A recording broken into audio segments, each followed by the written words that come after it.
Hello everyone, I am Libby Bushell from ProWritingAid, and today we are joined by best-selling author Julie Cohen. I first came across Julie's books when she did a talk at my university on the author's side of the publishing industry a couple of years ago, and that was back when in-person events were a thing. I learned loads, and I know that you are in for a treat today with Julie. I've loved Julie's writing ever since, so I'm very excited to get to talk to her about her writing process. So Julie is a best-selling author of romance and book club fiction. Her award-winning novels Together, The Two Lives of Louis and Louise, and Falling, just to name a few, have sold over 1 million copies worldwide. And if you haven't read them yet, you should. There is a link in the chat. Her latest novel, Spirited, was shortlisted for the Romantic Novelists Association's Historical Romantic Novel Award and longlisted for the Historia Writers Association Historical Novel Award. Julie is also a vice president of the Romantic Novelists Association and founder of the RNA's Rainbow Chapter. So hi, Julie. Thank you so much for being here with us. Hi, Libby. Hi, everybody. Hi, Sorry, I popped up there for a minute. My dog is beside me. I have to warn everybody that my dog Meg is sitting beside me, and she's very demanding. So if she goes during this, that's what she's just asking for love. We were just saying that we were just having a little chat about dogs before, and mine might also bark to go for a walk. So just a doggy chat. So I mean, what a bio! You've written so many books, and you are involved in the Romantic Novelists Association. I think you must just be a very busy woman. And what I get from it most is that storytelling is just a big part of everything that you do. And I just sort of wanted to know when you first fell in love with stories and storytelling. I have always been a big reader, and I wanted to be a writer since I was 11 years old. Well, when I was 11 was when I wrote my first novel. It was in a notebook. It was about 160 pages long, so not bad for an 11-year-old. And that's commitment. And it was essentially fan fiction of The Wizard of Earthsea by Ursula K. Le Guin, except I gender flipped it, so it had a heroine instead of a hero. And so it's about a girl wizard who goes to wizard school and finds out she's the chosen one. So ripped off Ursula K. Le Guin and didn't quite get there in time. You know, J.K. Rowling got in there published. Yeah, I know, what could have been. And then I didn't want to, I always wanted to be a writer, but I never knew how to be a writer. And it just never occurred to me that the way to be a writer is just to sit down and write. Yeah. I thought there was a secret, or you had to know people, or you had to know all about the industry, which isn't true. What you really need to do is just to sit in a chair and write a book. So I wrote a lot when I was a teenager, wrote tons of fan fiction. I wrote a lot when I was at university. I took a creative writing course at university. It was terrible. It was truly awful. Pretty much knocked any ambition out of me for a long time. And it was, I became a secondary school English teacher. And when I turned 30, I decided really I should do something about making my dream come true. Yeah. So I decided to write romance because I'd always loved to read romance. And I used to work in my small town library, and I used to sort of sneak all the Harlequin romances off the shelf and read all the dirty bits. And I've always, and my degrees are in popular fiction, so I'm very interested in that. And so I thought, okay, this is me, right? And if any of you who are listening think this, I thought, right, I think I'm going to write a romance novel, and I think I'm going to try to write a Mills and Boon, Harlequin Mills and Boon romance novel. They're called Harlequins in the US and Mills and Boon elsewhere. That's what I thought I was going to write, because I thought, well, they're short and they've got to be easy. Yeah. No. So I'm here to tell you that I decided they're incredibly difficult to write. Harlequin Mills and Boon novels are, they're 50, 60,000 words. They are incredibly tightly written. They have very stringent publishing standards, very high and specific reader expectations. And I just thought, well, how hard can it be? I'll just write one. Needless to say, I failed. But by then I got rejected, but I tried. I just kept on trying, and I wrote 3 more. 3 of which, no, the first 3 all got rejected. Okay. But the 4th one got accepted. And so I actually started off and in the same week I got an agent for a standalone romantic comedy. So I actually started off my writing career writing for Mills and Boon, Harlequin Mills and Boon. So romance. Romance.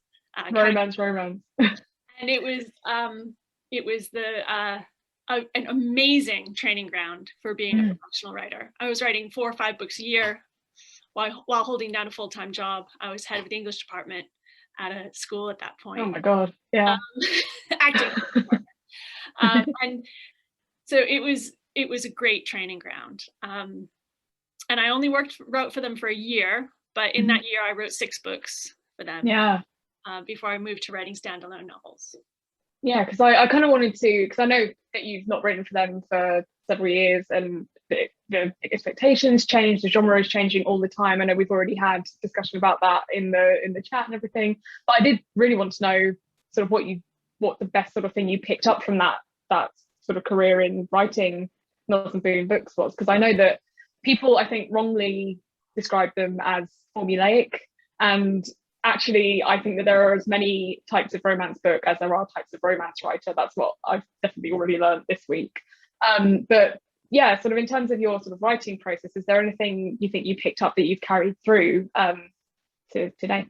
Not processed so much, but I think I learned 3 things.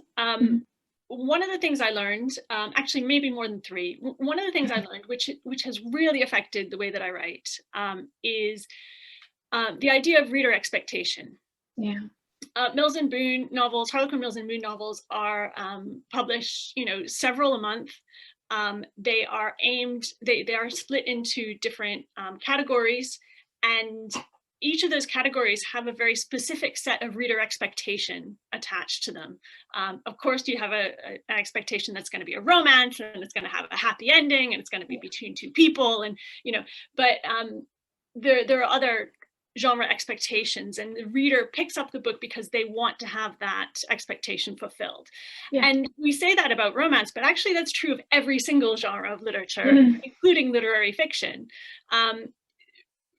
Commercial novels, and very commercial novels like Harlequin Mills and Boon novels, and romance novels, genre romance novels in general, are very, very reader focused. And I think that is the most valuable lesson I learned for writing for them, is to put my reader first, and to always think about, well, what is my reader going to think about this? How is my reader going to react? What is my reader going to know at this point that they need to know? What do they need to know? So thinking about the reader as an active participant in my writing was an incredibly valuable lesson. And then I also learned some lessons, and that's really taken me through to writing book club novels, writing more literary fiction, because the reader is at the forefront of my mind. The other things that I learned were more sort of technical stuff, like making every scene count, keeping a high level of conflict and keeping pacing going. Those sort of things, how to make your characterization crystal clear almost immediately. So those were more craft-based things that I learned, because the books are short and you have to get a lot across in a very short time. So those are things that I've really kept through. And to this day, even though I'm not writing romance anymore, genre romance, and I'm not writing for Harlequin Mills and Boon, I haven't written for them for 15 years. I still, when I write a scene, I still think of it in terms of purpose. Yeah. So what is the scene doing? How is it moving the plot forward? How is it developing the characters? I can't stand anything for dead weight. Yeah. And my editor often has to tell me, after I've given in a manuscript, she says, can you just add a little bit? You could actually put some more in there. Slow it down a little bit. Can you add a bit of introspection, maybe some, texture, or maybe a little bit of description? Can you add something? Because mine is like this function of the scene. Yeah. Move it through. Which I think is similar to screenwriting in a lot of ways too. Yeah, for sure. I mean, I think I I can definitely, having read your sort of most recent novels, I can see that so clearly, because actually you've kind of just touched on loads of things that I wanted to ask you.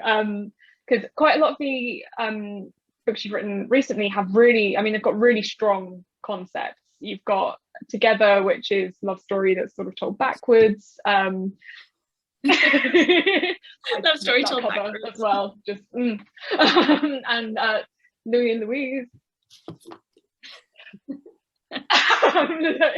Is the same life told sort of between two genders. So what would happen if the same person was born a male or a female? And Falling has 3 narrators. I said to my colleagues, actually, I was like, it's kind of crazy that one of the for a lot of people, having three narrators is one of the most ambitious things they'll do, and then you have all of these conceptual ideas that you've gone on to do as well. But yeah, so having the reader in the forefront of your mind when you write those sort of really strong concepts that maybe require people to keep track of a few more things feels really important, and I can definitely see that does carry through. Do you sort of find that you dream up the concept first when you sort of start writing with these kind of books? So you maybe came up with the sort of two writing the same life from two different gender perspectives, or do you sort of start somewhere else with a character or a setting? Or it depends. I think so. I've published 25 novels now, and in a variety of genres, and every single one of them is different and starts in a different way. Definitely with Two Lives of Louis and Louise, that concept was the beginning of that. That was, okay, I want to see what difference it makes whether you're born cisgender male, cisgender female. I mean, how do people treat you? If you are the same person inside, how do people treat, how does the way that people treat you because of your perceived gender change everything about your life? And so that was really what this novel was. It was as a game. Whereas this novel, writing it backwards didn't come first, and even the characters didn't come first. What came first? This novel has a big twist at the end, and the twist came first. Okay. And then I had to work out how to make that twist work, and it could only work if the novel was told backwards. Yeah, for sure. And actually, when I was reading that, I kind of reading Together, one of the first things that really hit me is because we've got, so obviously typical romance, you're showing the evolution of the relationship from perhaps not knowing each other to then falling in love.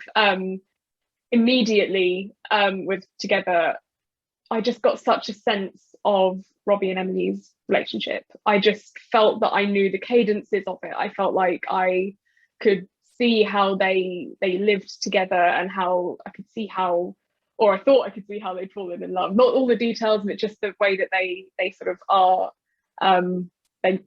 together. So I think that was really just a masterclass in getting readers on board with character and with a relationship. First chapter, first couple of pages. Did writing that book kind of teach you anything about how to have readers connect quickly with your characters in particular? Because I feel like you had to show that relationship really early on, rather than showing how it was going to. Yes, well, no, because usually, as you say, you get to know the characters as they get to know each other in a love story or a romance novel. But in this one, it begins at the end of their relationship. They're both in their 80s. They've been married for 50 years. And so they already know each other. And so you have to introduce the reader to them in a different way, different time than the characters introduce each other. So it was a different challenge than I was used to. And I had to write it forwards in some ways. I did write some of the stuff from the beginning, I wrote some of the end at the beginning so that I got to know them. Yeah. Because I get to know my characters. I design them before I start, but I get to know them fairly organically as well as I write. And I felt that because I had already written most of the novel when I wrote the end of the novel, I felt that I knew them, and so hopefully that came across to the reader. Yeah, I mean, it definitely did to me. And I wanted to talk about those two precisely for the reason that people have now gone, well, that's on my super read now, because that's kind of what I wanted to happen, because they are brilliant books. But I wondered maybe we could take it back to sort of the beginning of your writing process, and I just kind of wondered where you start when you sort of know you want to write a book. You have maybe the seed of an idea. What's your sort of first step in trying to make that blossom into a book? Yeah, so I can actually show you, because I just gave in a book 2 weeks ago to my editor, and I have all the notes for it right here. So oh, incredible! I can actually show you how this one evolved. Oh wow! This one started with a setting instead of an idea or any characters. I wanted to set a book on a island off the coast of Maine, which has a very small year-round population and has a large summer population. So the name of the island is Unity, but the name of the book right now, the name of the book is called Summer People. And I started it off just with the setting, but then actually just brainstorming, and I can actually show you, this is my brainstorm for this book. I sort of decided that I was going to have 4 characters, and so I sort of brainstormed 4 different colors as to what could happen with these things. And these aren't things that actually do some of these things happen in the book and some of them don't. I just do a lot of brainstorming about what can happen, and I don't know if you can see sort of what needs to happen there. And I just came up with a brainstorm, and then after that I started writing and started taking more notes, and I take lots of notes, and putting together my structure and my plot. So sometimes I plan the whole thing in advance, and sometimes I don't. This one I plan sort of scene by scene, and I'll show you my plan for it. I actually made this plan as I wrote. So I've got 4 narrators in this book, 4 points of view, and each one of those is a different point of view. I'll do it quickly because I don't want you to see what happens. See all the things, yeah. But I use Post-its. I believe that Michelle has put a link to my course on how I use Post-its, which I have online, which you can all get a discount to if you're interested. But that's how, for this one, I sort of planned a few scenes in advance and then wrote it and then planned a bit. I had my outline of the entire novel. Sorry, just do tons of brainstorming, tons of scribbling. This is the outline of the whole novel. It's the turning point. So it's inciting incident, turning point 1, turning point 2, midpoint, reversal, turning point 3, turning point 4, climax, resolution. It's that simple. There's my whole novel. Yeah, I know. I mean, I bet. So when you start out and you've got all of those ideas that you are trying to get down onto paper so you don't forget them, presumably. Yeah. What do you kind of do when you feel like, I am never going to get to that point where I have 8 Post-it notes and I can't get it all into those 8 sort of key instances? What do you mean when you're writing the book and you're like, oh my God, it's just not going to work? Yeah, it's not going to work, or I've got too much going on here and I don't know what I need, which of these ways is the right way to take this book forward. I don't know if I'm ever going to be able to make it fit into, obviously you don't want to shoehorn it into a structure, but that sort of those key points that you need in a story, when you sort of feel, how you're going to make it work, I suppose. Yeah, so because I've written a lot of books, I pretty much know story structure really well. So that to me is just a natural way to put it together. Not everybody works that way. I know a lot of writers who don't work that way, but I tend to work on a sort of screenwriting 3-act story structure. But not everybody does that. For me, planning helps me know that I have enough story. Planning forward, or that I'm not going off on the wrong track. But writing a book is really a series of decisions that you make.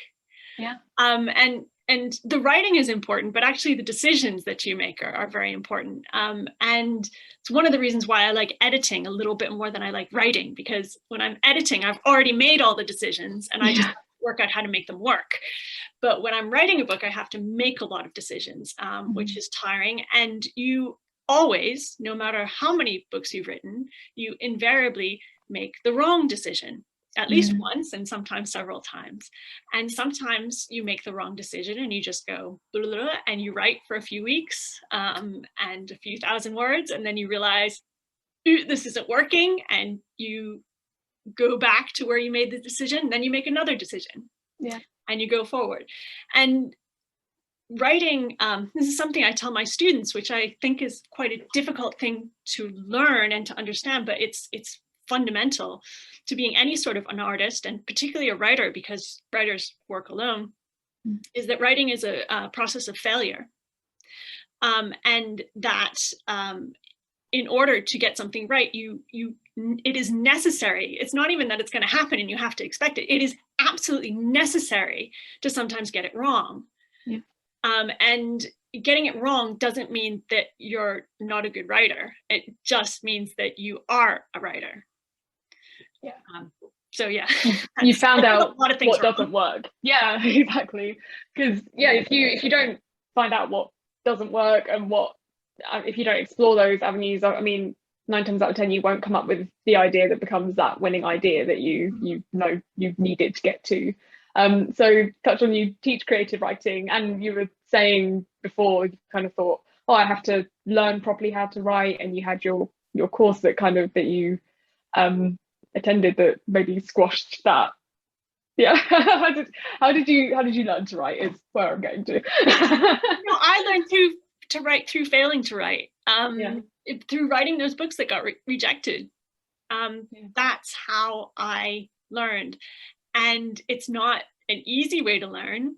It might be an easier way to take courses and get taught how to do it. I didn't. I just read a ton of books, read a lot, thought a lot, wrote a lot. I was, as I said, I was in a full-time job.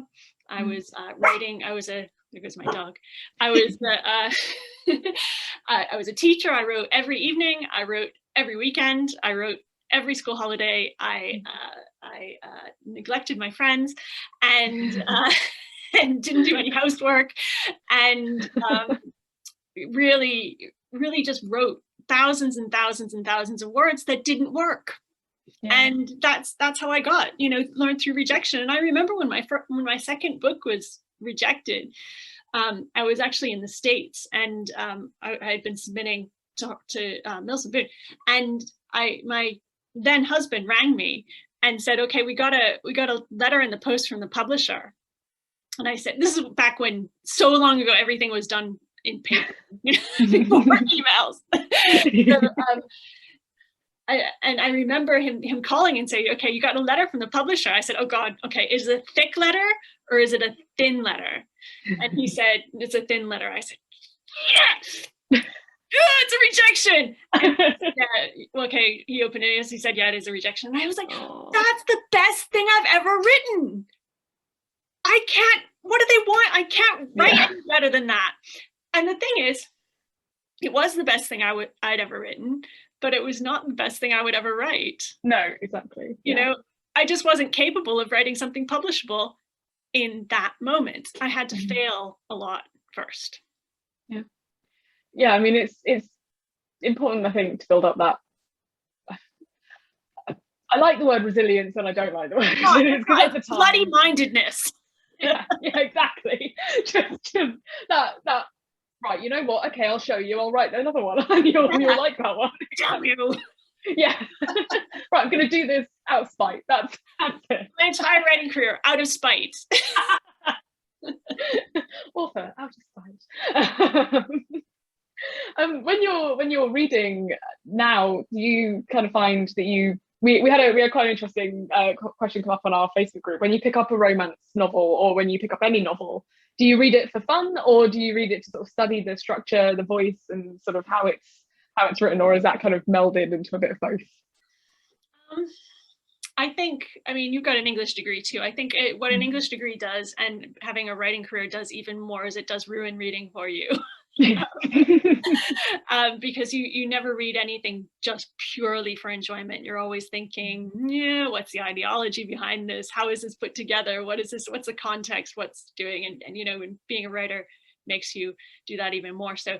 But it means that when I read something that is just exquisite, like something that blows me away, like that is amazing. That there's no feeling like it, you know. And when you find that book that just makes you go, oh wow, because, you know, let's face it, I've been writing a long time. I can usually guess who did it.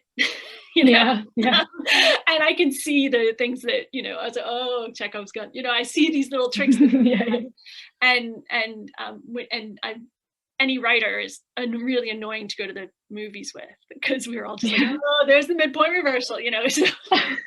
I know, I've started doing that now, like from working with ProWritingAid and learning all of this stuff. You just sort of go, oh, we'll do it. So yeah, but when I read something that I love, and that I'm really just blown away, but I mean, there's nothing better, and I just get so excited about it, and need to tell everybody about it. So I think there is,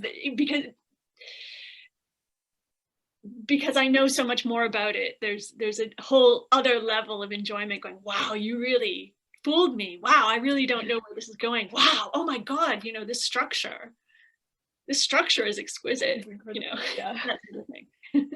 Yeah, it's all like, how did you come up with that? So, yeah. You mentioned loving editing, which is great because we love editing as well. But it's always sort of a 50-50 split whenever we ask our community whether they love or hate editing, and it feels like when people love it, they love it, and when people hate it, they hate it. But what does your sort of editing process look like? Sort of how much self-editing do you do? How many drafts do you go through before you show it to someone else? Are you very precious with your work, or do you sort of show it to many people? Yeah, so I write a am I allowed to swear on here? I won't. I write a bad. I haven't established that actually. I write something called an SFD, but I'll call it a BFD, a bad first draft. It's very messy, and I don't show anybody my first drafts ever. I just won't. And when I have to, I'm so nervous. It makes me very anxious. So I like to not show my first drafts to anybody.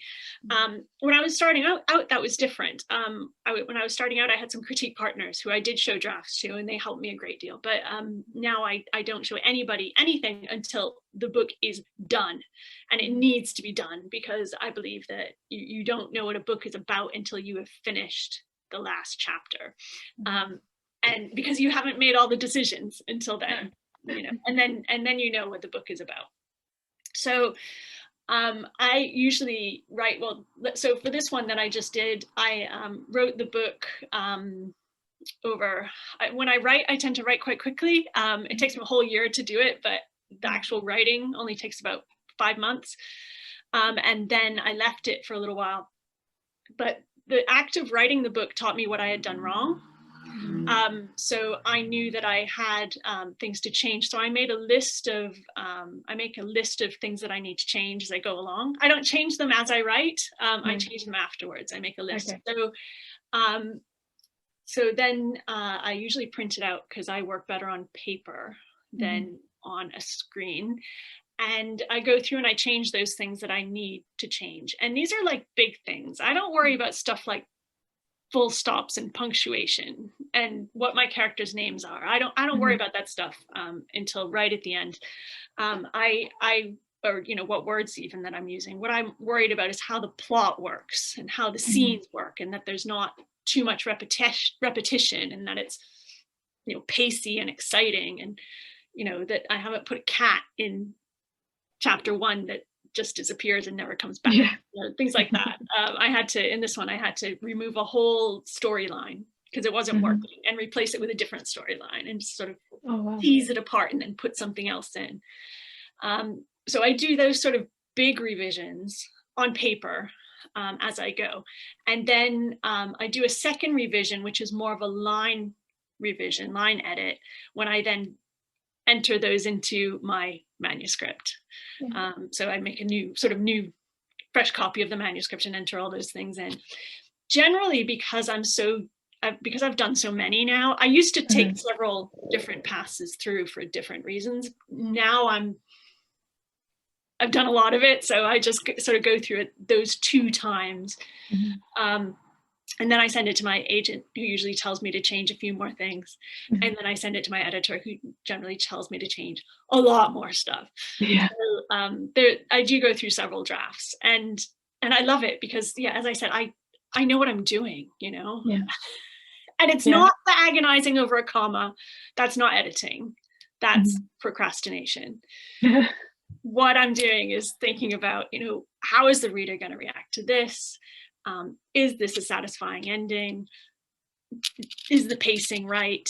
You know, is this storyline stupid? Do I need do I need this?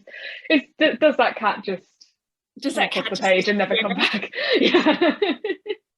I'm interested when you sort of said you used to do more editing passes, have you kind of amalgamated them all into those two that you do now because you're just so used to doing them? But do you kind of remember what those were that you used to do? Yes, I would do things for repetition. I would edit the repetition sort of first. I would edit for emotion. That's one of the big things, because when I started off writing romance, I would really edit for character arc and emotion, and I would sort of flag the different ways that my character grew and changed in each scene, so that I could trace that through the novel. I would sort of trace, if I was writing romance, it would be tracing how that romance developed and looking at that. So I would really do one sort of concentrating on the character arc and the romantic conflict. Then I would maybe do another pass through to add research, things like that. And then the very last thing is the sort of line edit, language, sentence level stuff. And the very last thing is to go through and get rid of adverbs. Oh yeah. That would be my last things. I use a lot of just and still and really. So I try. You really get to know which words you fall back on a lot when you read something that you've written over and over again. Yeah, for sure. I'm an English teacher, so I don't have a problem with spelling or grammar. So that again would be something else that other people would have to do. I don't do that because English teacher. I mean, it's just ingrained at this. Yeah. My first drafts are bad, but they are grammatical. Yes. You cannot fault me on my. When you are writing, well, not just a romance, but a love story plot, do you find that you create the relationship first, or an individual character, or the characters separately? I'm reading Spirited at the moment. I'm quite interested to know who came to you first in Spirited as well, specifically because there's sort of 3 characters all kind of revolving around each other. Yeah, and there are two interlinked love stories, or even 3 really. Spirited, so this is my latest novel. It's a historical queer love story about 2 women, and one of whom is a spirit photographer. She inadvertently takes pictures with spirits in them, ghosts in them, and a fake spirit medium. And the characters that came first for me, actually with this one, the concept came first, the fake spirit photography came first, because I adore that. I'm just so into it. And so Viola, who is the photographer, she came first. And then I had to design, it begins with her marrying her childhood sweetheart, and I had to design him to be someone who is a very, very kind person. I think he's a nice person and a good human being, but they just don't connect on a romantic level. And I had to work out why they didn't. I mean, aside from the fact that Viola is a lesbian and doesn't know it, spoiler. I had to work out why that they didn't connect. And so I developed Viola first, and then I developed Jonah, and then I wanted to come up with a love interest for Viola, Henriette, who's actually my favorite character in this whole the fake spirit medium. I adore her, and I wanted her to be in many ways the opposite of Viola. This book, although I didn't know it as I was writing it, it's actually the last word in the book is faith, and this book is about faith. And so I wanted Viola to have faith, and she would have to, in order to fall in love, she would have to find someone who had a different kind of faith, or someone in whom she could inspire faith. And that's the sort of person, you know, ironically, that person is a liar. she falls in love with, but she sees the true self within her. So yeah, I do develop them almost in quite a forensic way. That's something I learned from writing romance, is that you sort of have your key protagonist, and then their love interest needs to be someone who is in many ways the opposite, and who is probably not what they think they want, but is actually what they need. Yeah, definitely. I mean, actually, there was a quote that really got me, actually, quite near the beginning, where Viola says, there's so much to know about Jonah, and it was so much effort to find that out. And you have to, I think with any romance, you have to make it believable that these two people will want to make that effort to get to know the myriad of things that you can get to know about a person.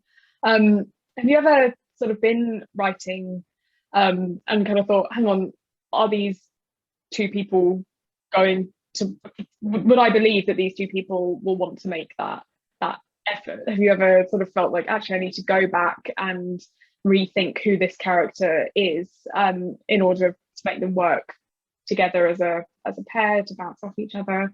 Or do you think it, because you create them sort of before, they all kind of, I create them before. I don't think that's ever happened. I have written one book where a lot of readers wanted the protagonist to get together with someone else other than the person they got together with, and now I wonder if I made the wrong choice there. I wonder if I had to write it again, but actually I think they're both good for her. So yeah. But no, I really do a lot of work before I start. Not every writer does it, but I do, and that means that those decisions usually I've made already, and that they're generally okay. And then it's kind of good getting to know the intricacies of them, I guess, as you write them. And I suppose, do you find that you're like, oh, and then I've written that bit, so then actually that falls into this bit.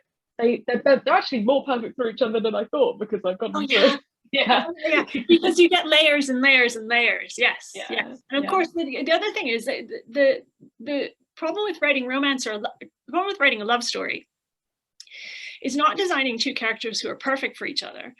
The problem is designing two characters who are perfect for each other and keeping them apart for the entire novel. Because they can't get together on page one unless you're writing the book backwards.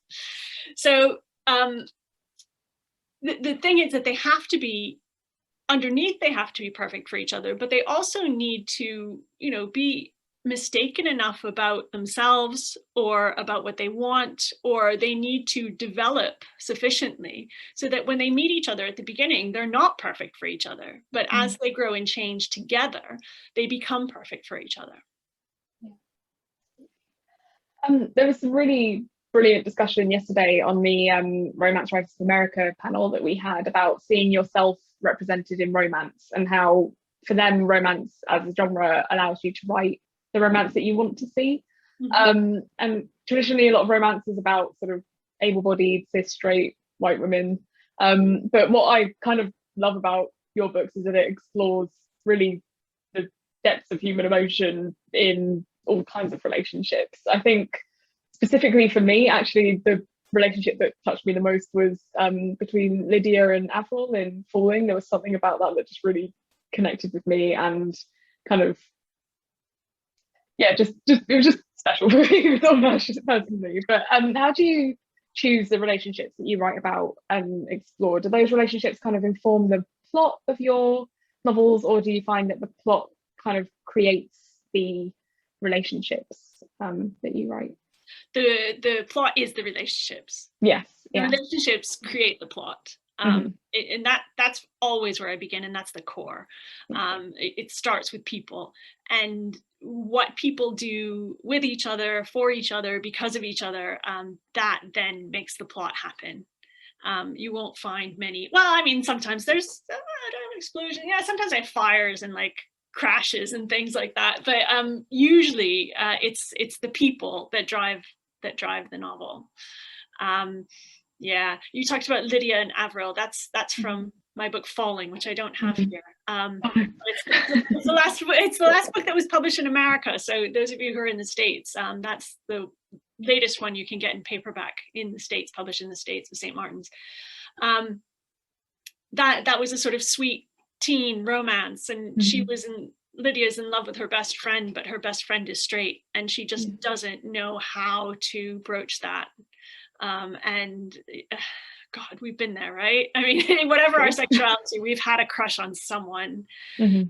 We've had a crush on a friend, and we haven't been able to take the risk to say it. And I think there's an extra layer of on that when you're queer, and you're not sure if the other person is, or when the other person isn't. And so that relationship crushed me. Just the longing, and I channeled a lot of my own teenage crushes into that. Yeah. Do you kind of find that you, I guess, not write, I think you always have to write elements of yourself into stories, but is that something that you kind of do intentionally as a way of, I guess, being able to see yourself on paper, or to work out things about yourself on paper? Or I mean, I know a lot of writers kind of say, yeah, my books are my therapy. But the thing is to make your books your therapy in a way that nobody who doesn't know you incredibly well will know how the book is your therapy. Yes. So, you do have to disguise things pretty well. That's been a big topic of discussion in the writing world this week, about how much of your friends' experiences you can use in your writing. I think my books are in some way therapeutic, and in some ways it's sort of straightforward. Like I had several miscarriages when I was younger, and that does happen. A lot of my characters are grappling with infertility in several of my books in different ways. I think the whole queer crush thing, I think I've come out in my books. It's been a big part of my journey to write about that sort of things. But there have been other things that other people would never ever see, and that a general reader would never know, that these very specific things are quite hit home.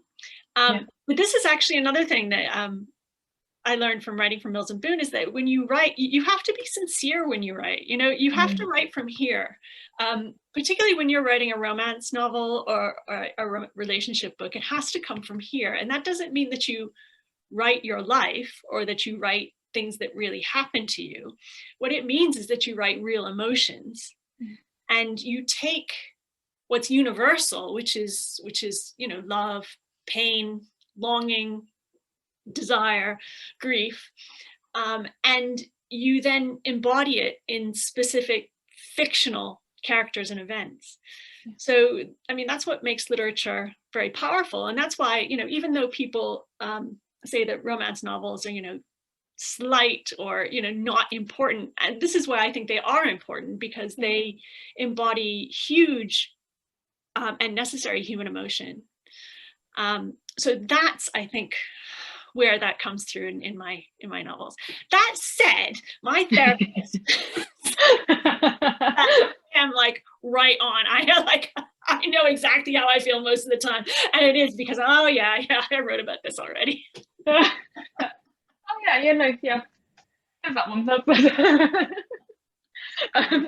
So, I mean, for you, do you find then that it's definitely about that sort of sincerity, that being kind of true to how you view the world, I suppose, that is more important in writing than kind of, I guess, an idea of writing to market, or writing for a reader? How do you kind of balance those things? Because obviously, if you want to publish traditionally, the book has to get picked up, and sort of how have you found it difficult to balance that ever? Or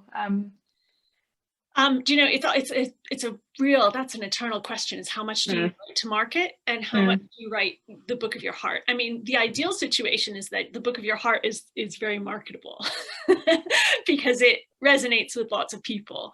And if you're writing incredibly commercial stuff, like, for example, I knew that I couldn't keep on writing Mills and Boon novels, Harlequin Mills and Boon, even though I enjoyed writing them. They were fairly decent money for how long they were, and And, you know, it was a sort of guaranteed publication once I'd written so many. It was, you know, it was a career choice to write for them. And I made the choice not to write for them because I knew that I loved these books, but they were not the book of my heart. And so I couldn't write them infinitely.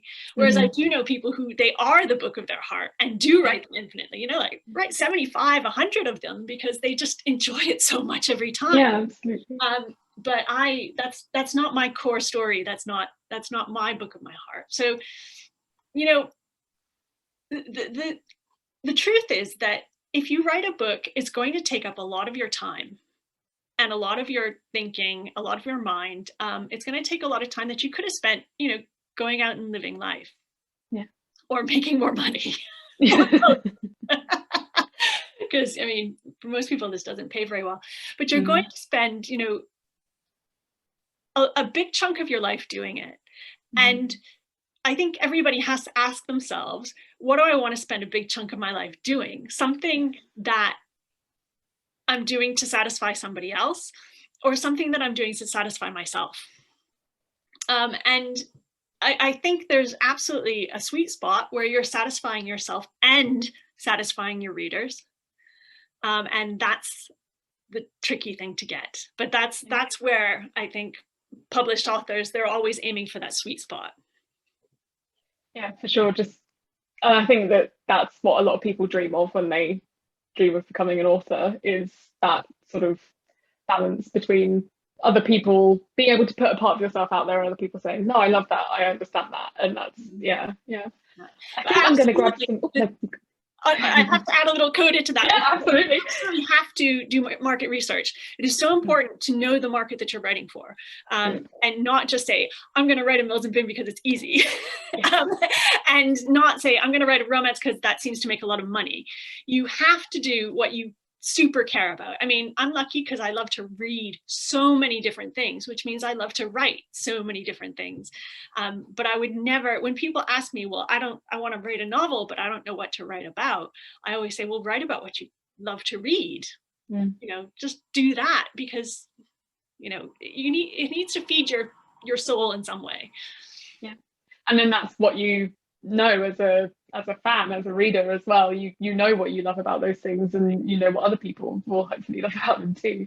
I think I'm going to jump into some questions from participants because we've got some great ones. There's a lot of questions about where you got your notebook. Yes. So I got this notebook, and I don't know where it is in the US, but it's from a site called Cass Art, CASSART, Cass Art, and it's this is an A5. See, this is in the UK, an A5 concertina sketchbook. They have an A4 one, which is a little bit bigger. That's what I'm going to buy for the next novel. Nice. But yes, thank you. And I think it's only about £5. Wonderful thing. I love it. As soon as you open the concertina, everyone was like, oh. But I only discovered this for this thing. Usually I just use regular notebooks. I just discovered this before writing this book, and I love it. That's the one. That's one that's going in. Christine asked, is there any genre in which you haven't written that you would like to try writing in? Yes, well, actually, I have written science fiction, but I would like to write a lot more science fiction. I've written science fiction romance, but I think I would like to write sort of straight science fiction, not straight as in not queer, straight as in science fiction. It doesn't have to be, you know, a love story. I would love to do that. There's so much you can create there, isn't there? It's just, I'm such a fan. And I have always been a fan, and I would love to write some. I don't know if I ever will. Patricia would like to know what the process was for you finding an agent. Was it quite difficult to find an agent? What did you have to do prior? Finding an agent was very difficult until it wasn't difficult at all. So, you know, the thing I said before about sort of, I was writing at the level that I could write. So while I was sending off novels to Harlequin, Mills and Boon, I was also sending off different novels, standalone novels, to agents, and I was getting rejected by a lot of them. I got rejected by lots of agents until I wrote the right book. And then when I wrote the right book, I had several agent offers at once. So it was really for me, it was all about writing, getting better, getting good enough to get an agent and keeping on doing it. But the other thing is, other people have different experiences, where they just write one book and all the agents turn them down, but they find that one agent who loves it and knows how to pitch it and knows how to sell it. So, there are different journeys. So I was lucky enough to have a choice of agents. And I'm glad I chose the agent that I did, because she has saved my career many times. She's a great agent. But yeah, it's a process of failure. You just have to keep on trying. And I just seen someone in the chat saying 167 queries to get an agent. You just have to keep on going. It's failure. Everybody does. Some people don't, but if they don't fail right away, they'll fail later on. Everybody fails. Always happens at some point. Do you start knowing what genre you're writing in? Somebody's asked, how do you decide what genre a story idea best fits into?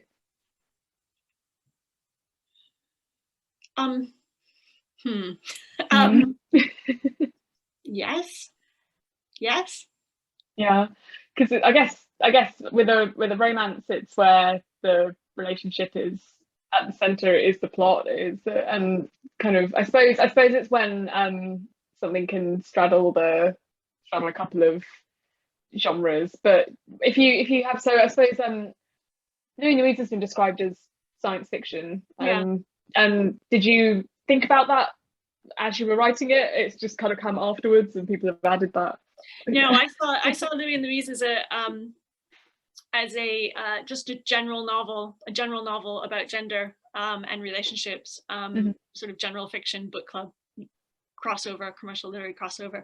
And then somebody said it was science fiction because it has the sliding doors aspect, and I was like, I wrote a science fiction. I did it. But that wasn't. And it's not marketed as science fiction. It doesn't look like science fiction. It looks like a literary commercial crossover novel, which is book club, which is what it is. No, I mean, this again is a historical novel, and I saw it as a historical novel, but it's also a ghost story. It's also gothic, but it's just got elements of that. That's not what it is. I think you need to know. I think if you don't know what genre your book is in yet, that's because for two reasons. Maybe number one, you haven't done enough market research and reading, or number two, you don't really know your idea well enough yet. Maybe both.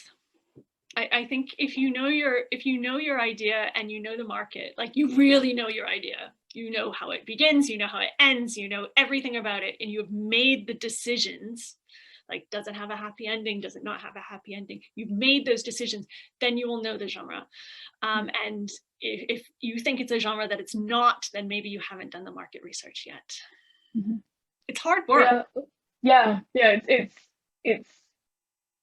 one thing, I suppose, to kind of think, I know what a science fiction book is, I know what a romance is, I know, and then actually, especially, I mean, with romance, I've found from even people sort of describing what romance is and isn't in the chat and in the sessions, there's so much to it that you need to know before you say, I am writing a romance novel, and before you give your reader that expectation that is what they're picking up, because there are so many things that perhaps you don't even realize you expect when you pick one of them up, but you do subconsciously. But yeah, we're really nearly out of time, which I kind of only just twigged because I just looked at the clock.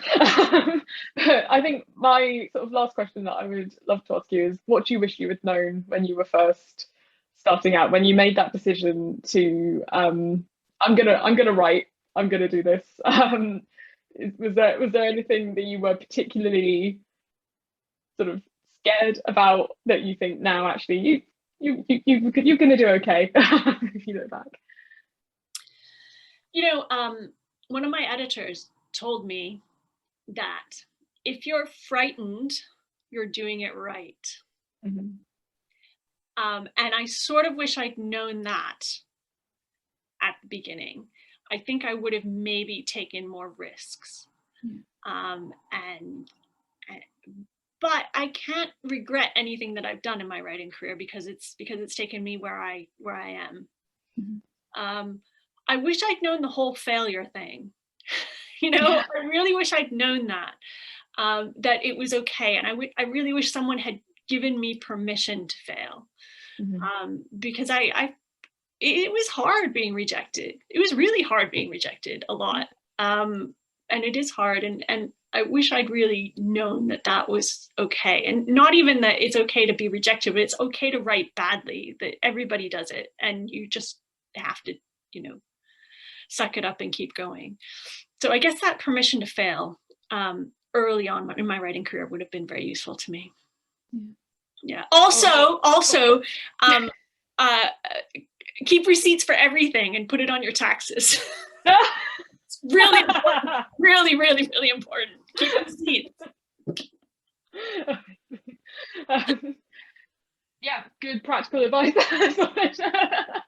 Oh, Julie, thank you so much. You've given us so much wonderful advice there, and it's just been a delight to talk to you. Julie has really kindly said to us that she's happy to answer your questions over on the Facebook group. So if you haven't joined the Facebook group, do. She's already been dropping some really insightful, wonderful comments in there, which we're really grateful for too. And Julie has also very kindly shared a discount code just for ProWritingAid, the ProWritingAid community, for her course Using Post-its to Transform Your Writing. So if you like the look of that post-it method, which I really did, Michelle is just dropping details in the chat now, so you can find out how to make your book plan look like this. And yeah, I think all I will say now is make sure to join us for our interview with Carolyn Brown, who is the author of The Ladies' Room, in just over an hour at 12 p.m. Eastern. Thank you very much to Julie, and thank you to all of you for joining and for making Romance Week a really excellent time so far. But yeah, thank you everyone, and thank you, Julie. Thank you. Bye. Bye.